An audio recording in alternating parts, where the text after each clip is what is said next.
Today we're talking about Annihilation, the new map pack for Call of Duty Black Ops. We have 4 new multiplayer maps: Hangar 18, Silo, Drive-In, and Hazard, and a new zombies map called Shangri-La.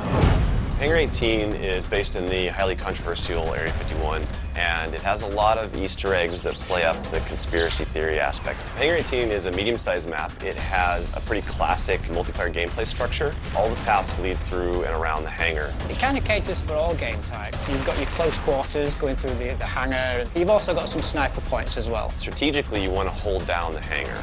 You can work with your teammates to really control the 4 main flow points, then you're going to dominate the map.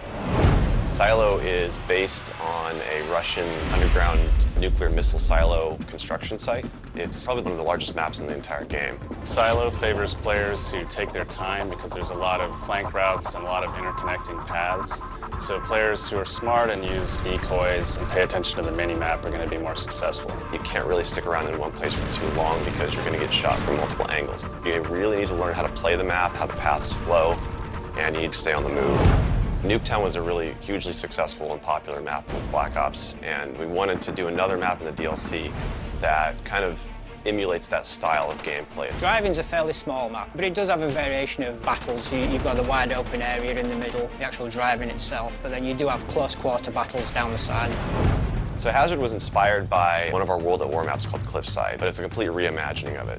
We've actually turned it into a golf course. It's a great level. Hazard is probably one of the only maps in the game that focuses almost exclusively on long-distance engagements, and the long-range snipers and LMG gunners and assault rifle guys are going to have an advantage. You're definitely going to want to avoid the fairway if you're not a sniper and stick to the edges of the map where there's some more intense choke points and medium-range engagements.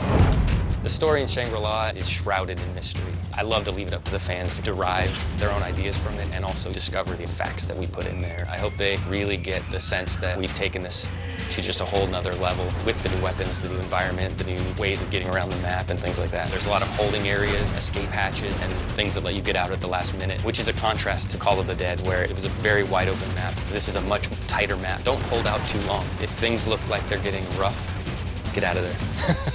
It's time to go. With Annihilation, we had a goal that we really wanted to push the visuals in all the maps. Each map feels very unique from one another. They feel like the kind of maps that you just want to spend a lot of time in. Annihilation hits Xbox Live Marketplace on June 28th.